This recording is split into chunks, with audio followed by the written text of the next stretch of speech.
tudo bem? Estamos aqui para um novo episódio do nosso podcast Gerando Vidas da Infertilidade à Maternidade. E nesse bate-papo sobre tudo que envolve a reprodução assistida, hoje tem um convidado mais que especial, o Dr. Fernando Guastella, que vai falar para a gente sobre o diagnóstico por imagem de endometriose na ultrassonografia e esterossono. Fernando, obrigada por estar aqui. Fala pra gente um pouquinho quem é o Fernando. Tá bom, Adriana, muito obrigado pelo convite. Bom, o Fernando ele teve como primeira formação a ginecologia. Quando eu terminei a ginecologia, eu também queria me especializar em diagnóstico por imagem, mas focado na ultrassonografia. Então eu parei toda a minha vida, fiz uma formação em ultrassonografia geral. E no CETROS, que acho que é a maior, agora é uma faculdade, né, mas é um foco de formação para profissionais de pós-graduação, e principalmente na área de imagem. Virei preceptor do CETROS e depois foquei toda a minha carreira em ultrassonografia ginecológica. Então a minha atuação na minha vida profissional, metade de tudo que eu faço é dar aula de ultrassonografia, principalmente focada em ultrassonografia ginecológica avançada para pesquisa de endometriose, o Rayco-Z, que é para avaliação das tubas uterinas, né, das trompas, que é esterossono, né, que a gente joga um pouquinho de soro fisiológico com bolhas de ar para avaliar toda a pelve da mulher. E no consultório eu atuo principalmente com diagnóstico e com tratamento de endometriose e de miomas uterinos. Então esse é o Fernando na vida profissional, né? Metade professor de ultrassom, né, avançado, e no consultório fazendo diagnóstico e tratamento, principalmente dessas duas condições. Então você diagnostica e já resolve, né, Fernando? Sempre que possível, sim. Antes tinha aquela questão toda da endometriose. Primeiro vamos falar então de endometriose. O que é endometriose, gente? Então é muito frequente, cerca de metade das mulheres que têm dificuldade para engravidar, a gente acaba fazendo o diagnóstico de endometriose, que normalmente é até muito tardio, né? Porque acaba descobrindo isso, que nem sempre esse exame é feito, né? Não é feito de forma rotineira. E eu vou falar para vocês um pouquinho o que é isso. Então, ali o endométrio é essa camada que reveste internamente o útero. Então, célula endometrial tem que estar aqui. Se por acaso essas células migram aqui para a parede muscular do útero, ou se estão presentes na tuba, no ovário e em qualquer outro lugar do corpo que não seja a cavidade uterina, isso é chamado de endometriose. Quando está especificamente na parede uterina, a gente chama de adenomiose. Então, só para vocês entenderem de qual doença a gente vai falar e por que isso tudo acontece e, uma vez diagnosticada, o que fazer. Então, a endometriose pode ser investigada sem cirurgia. Antigamente a gente falava que o diagnóstico de endometriose era laparoscópico, né? Então, mas isso já passou. E qual que, na sua opinião, o primeiro exame de imagem que a gente deve pedir?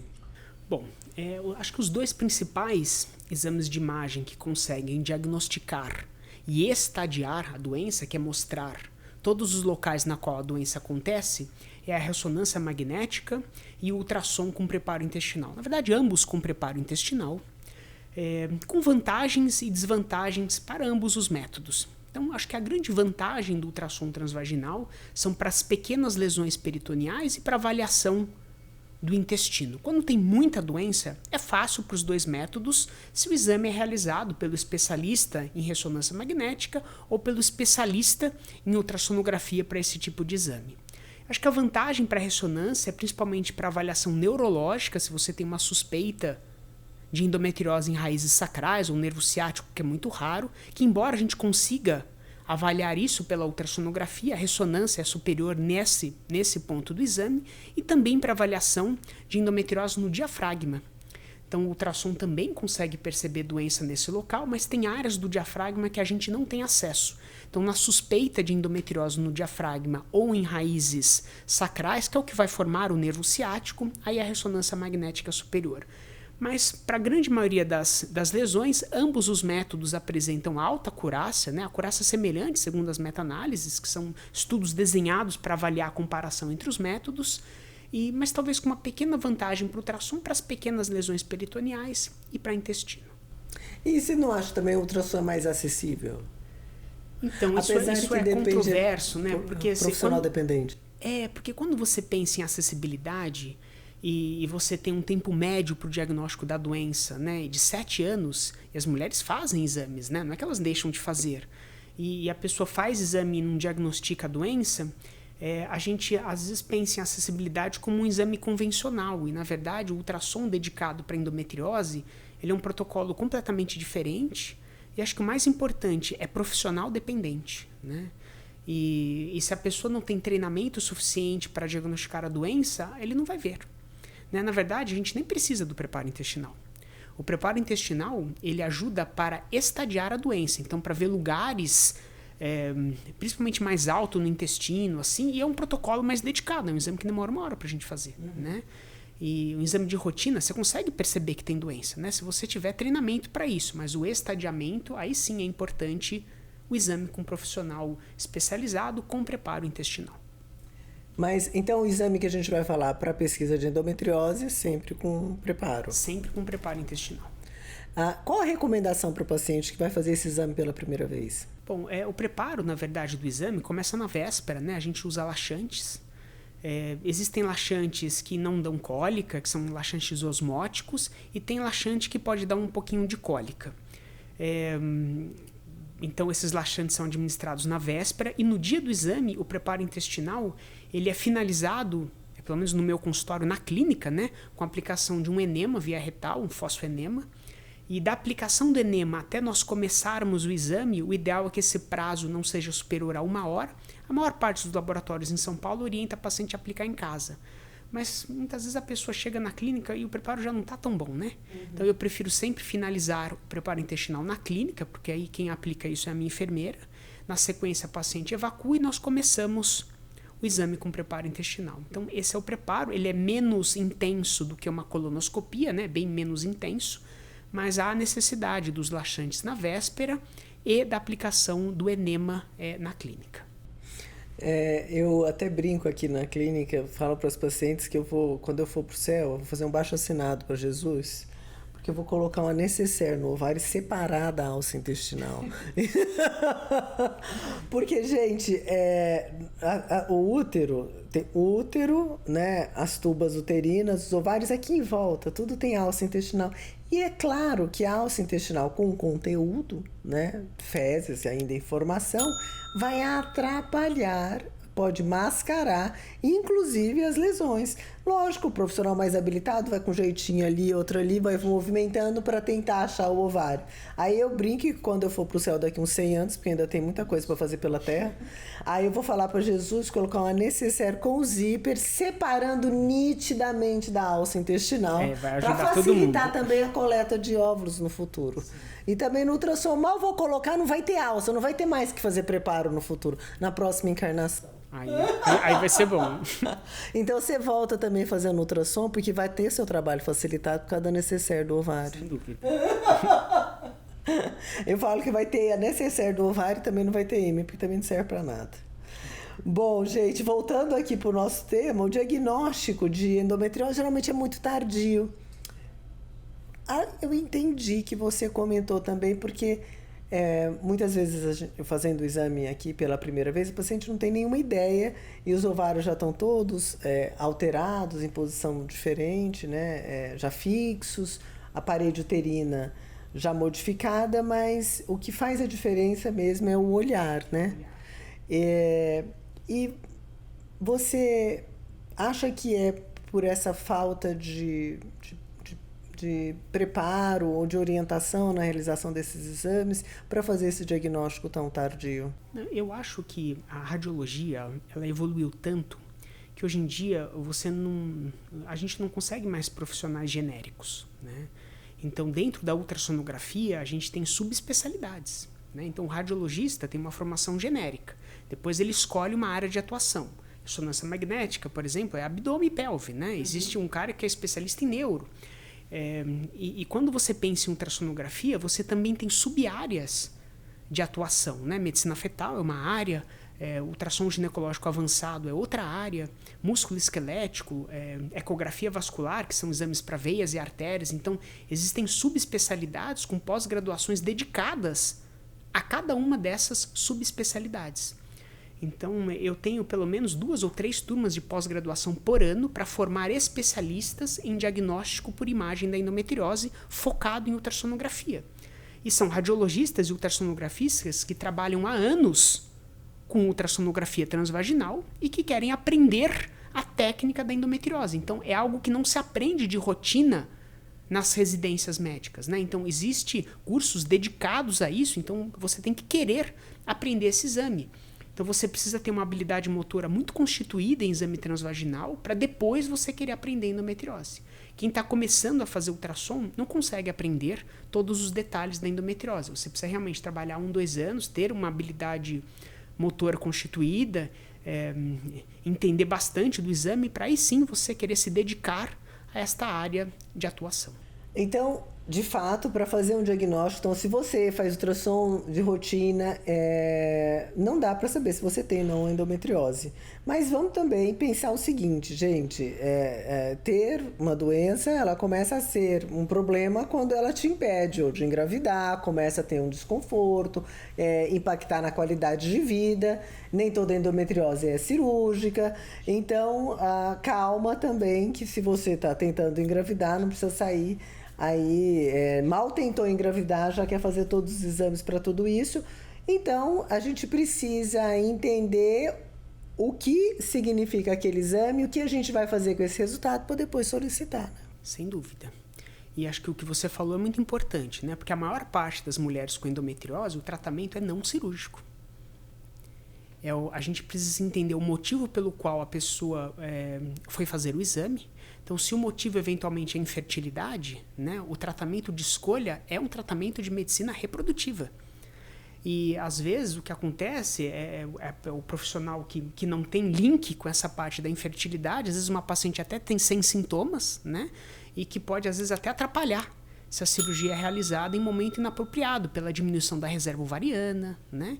Então, é importante você conhecer a queixa, o desejo reprodutivo da paciente para poder orientar de forma adequada que caminho seguir. Se tratamento clínico para diminuir a chance de progressão de doença, se tratamento de medicina reprodutiva ou se realmente tem lesão de órgão-alvo, né? Ureter, coisas que realmente precisam operar, independente de sintomas clínicos. Então, esse desafio da endometriose, se por acaso você foi diagnosticado com endometriose, não se desespere. Porque, como o Fernando falou, nem sempre é cirúrgico, é possível engravidar com endometriose, com abordagem adequada, então não há motivo para desespero. O que a gente precisa cuidar é da qualidade de vida e tentar direcionar o tratamento para aquilo que você precisa, e não necessariamente o que a sua amiga fez ou com algum Exatamente, conhecido. Tratamento individualizado. E além da endometriose, uma questão importante na fertilidade é a tuba uterina. Conta pra gente um pouco sobre o exame para avaliação da tuba uterina via ultrassom. Bom, então a avaliação das tubas uterinas, acho que existem um exame muito consagrado, né, inicialmente, que é a histerossalpingografia, que é aquele exame que é feito com contraste iodado e exames de raio-x para você ver se as tubas uterinas estão funcionando, se o contraste passa e elas estão permeáveis. Existe um outro exame que nós conseguimos realizar para avaliação das tubas uterinas feito pela ultrassonografia, um ultrassom, na verdade, de última geração, os equipamentos simples não conseguem realizar, e o contraste que é utilizado é um contraste de microbolhas. E aí a gente consegue seguir as microbolhas, então, em vez de jogar um contraste iodado, a gente faz uma mistura com essas microbolhas de ar com soro fisiológico, esse contraste entra por dentro do útero, passa pelas tubas uterinas e nós vamos seguindo as tubas uterinas. E os estudos de acurácia, com revisões sistemáticas e meta-análises, mostram a mesma acurácia, ou seja, a mesma capacidade diagnóstica do ultrassom com microbolhas, chamado de Raycosi, que é o exame contrastado, em relação à histerossalpingografia, sem a necessidade do uso de radiação ou de contraste iodado, que tem uma chance de reação maior que essas microbolhas de ar. E acho que um conceito muito moderno, né, Adriana, é a questão do conceito one-stop shop. Ou seja, naquele único momento que a pessoa está com um especialista em diagnóstico por ultrassonografia, ele conseguir avaliar se ela tem endometriose, a reserva ovariana, as malformações müllerianas, a adenomiose, a perviedade tubária. Então é um conceito bastante moderno na avaliação da mulher com desejo reprodutivo. Gente, só para entender então aqui, ó, vagina, colo do útero, corpo do útero. Aí aqui, ó, o espermatozoide tem que subir por aqui, ó, vagina, colo do útero. Aí ele tem que achar um buraquinho aqui para se entrar na tuba uterina. E onde está o óvulo? Ele sai do ovário, a tuba pega para encontrar o espermatozoide mais ou menos nessa posição. Ou seja, a tuba uterina comunica o útero com o ovário. Então, essa perviedade que o Fernando está falando, ela não pode estar obstruída para que o espermatozoide encontre o óvulo aqui. Então, aqui é o ponto de encontro entre o óvulo e o espermatozoide. Se a ponte estiver quebrada, impossível a gravidez espontânea. Então, aí a gente faz a fertilização in vitro que transfere o embrião já pronto para a cavidade uterina sem ter que usar a tuba. Então, para dificuldade para engravidar, precisa ter espermatozoide, integridade, como o Fernando falou, já do vagina, colo do útero, tuba uterina e avaliar também a reserva ovariana. Afinal de contas, precisamos pelo menos dos gametas para engravidar, óvulo e espermatozoide. E qual que é o preparo para poder fazer esse exame? É o mesmo preparo da endometriose. Porque, como você bem falou, eu adorei a ideia da necessaire do óvulo, né? Porque assina quando você for pro céu. Porque como o gás do intestino ele é semelhante ao gás que nós usamos, né, no exame de Raynaud, há necessidade do preparo intestinal para fazer a avaliação das tubas uterinas por meio da ultrassonografia. Então a gente aproveita aquele exame de endometriose e a gente avalia tanto a endometriose quanto a perviedade tubária. A esterossalpingografia depende do laboratório, né? Aquele exame do contraste do raio-x. Tem laboratório que pede o preparo intestinal, tem laboratório que não pede. Nós que avaliamos a tuba pela ultrassonografia, eu acho fundamental a utilização do preparo intestinal, e aí a gente também coloca Luftal junto do preparo quando tem a avaliação das tubas, né? Que é para diminuir a quantidade de gás no intestino e você poder ter uma boa avaliação das tubas uterinas. Porque, como eu disse, as alças intestinais ficam em volta, gente. A tuba uterina, ela não é vista no ultrassom. Se não colocar esse contraste e a gente seguir o caminho da tuba, a gente não enxerga. Quando que a gente enxerga a tuba uterina no ultrassom, sem preparo, sem nada? Se ela estiver dilatada. Mas se ela estiver simplesmente obstruída em qualquer parte, com qualquer alteração anatômica, posição, a gente não enxerga. Então precisa passar esse contraste neste exame específico, dessa forma que o Fernando explicou, para a gente entender a integridade da tuba uterina. Em relação a esterossalpingo, você falou que tá mais ou menos a concordância entre os exames é a mesma no termo diagnóstico. Eu acho que a esterossalpingografia, né, é um exame que tem mais de 100 anos, mas por incrível que pareça é um exame secular e ao mesmo tempo atual, porque é um exame que traz informações muito relevantes em relação ao posicionamento da tuba, a perviedade, ou seja, a função da tuba. Então não é que ele vai deixar de ser realizado, mas talvez ele não precise ser o primeiro exame a ser realizado, pelo risco, né, da radiação, do contraste iodado. Então, se a paciente tem um útero numa posição muito favorável, pequeno, não tem cirurgia uterina prévia, eu não vejo indicação, na verdade, para se fazer mais o exame com raio-x.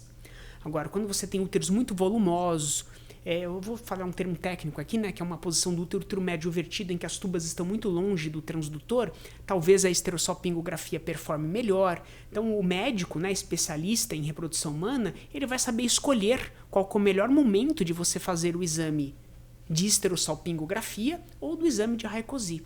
Então ambos os métodos devem estar no arsenal do especialista em reprodução humana e na medida do possível ele vai te direcionar ou para o exame de ultrassom, talvez na grande maioria das vezes, ou em algumas situações específicas, por exame contrastado, que é um ótimo exame para avaliação da perviedade tubária, pelo raio-x também. De um jeito ou de outro, gente, o diagnóstico acontece, desde que seja com um profissional habilitado. Afinal de contas, quando a gente olha para o céu, não é? Cada nuvem tem um formato, mas se você for um astrônomo, alguma coisa, né? Você for meteorologista, você vai ter um olhar absolutamente diferente. Eu sempre falo das nuvens, porque quando eu estou fazendo ultrassom, os pacientes sempre falam que estão enxergando um monte de nuvem aí. Vão imaginar que aí é da mesma forma que eles imaginam a posição das nuvens, sou eu tentando enxergar. Eu falei, gente, eu tô caprichando tanto nessa imagem pra vocês falarem que estão vendo nuvem. Mas é isso aí, né? A gente enxerga e é tão difícil enxergar e a cada dia a gente, quanto mais faz, mais a gente enxerga e consegue fazer o diagnóstico mais preciso. Eu acho né? que a evolução técnica dos equipamentos de ultrassom trouxe uma resolução espacial do que a gente enxerga muito grande, né? Então, é muito diferente você fazer ultrassom com os tops de linha atuais do que era há 15, 20 anos atrás, né? Outra imagem, outro transdutor. E com isso, menos necessidade de radiação, menos necessidade de contraste iodado, né? E pro bem da paciente, talvez no único exame, né? Porque você pensa, poxa, ela tem que ir um dia fazer endometriose, outro dia fazer raio-x, outro dia... e em um único exame você consegue todas essas informações, também facilita o dia a dia da paciente. Sem dúvida alguma. É mais confortável, né? Você não ter que fazer esse ir e vir, já que são tantos diagnósticos, são tantos exames, e já tem aquela dor de não engravidar. Eu acho que a mulher, na verdade, já tem várias dores, né? Essa de não engravidar, que é aquele momento crítico, né? Por isso que ela tá lá com a gente. Existe, eventualmente, a dor do exame, né? E existe um medo muito grande da paciente fazer esses exames das tubas uterinas, né? E às vezes as pacientes me perguntam, mas Fernando, qual que dói mais? E, na verdade, o exame dói quando as tubas estão obstruídas, né? Então eu falo que a chance de dor durante o exame, seja pelo raio-x, seja pelo ultrassom, porque o catéter que a gente usa é o mesmo. Se a estereossopingografia é feita com técnica adequada, né? Porque se faz, na verdade, com técnica não adequada, o nosso exame do ultrassom vai doer muito menos. Mas se faz com a mesma técnica que a gente usa, catéter flexível, a chance do exame não doer ou doer de forma muito leve é por volta de 70%.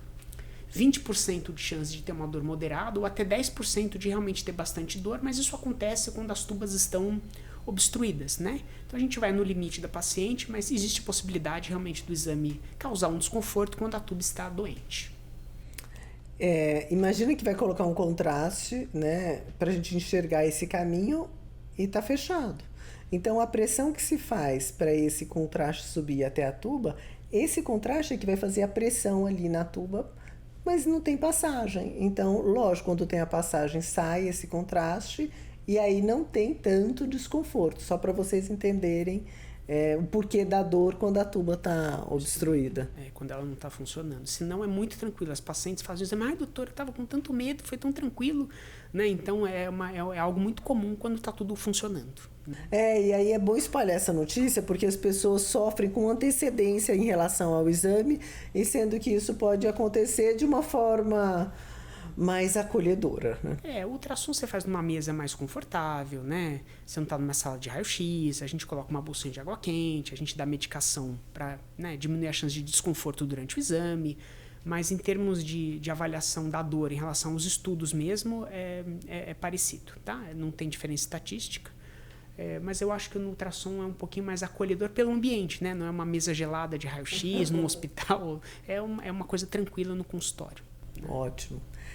Bom, eu acho que a gente esclareceu a maioria das dúvidas em relação, ou se não todas, em relação a esses exames.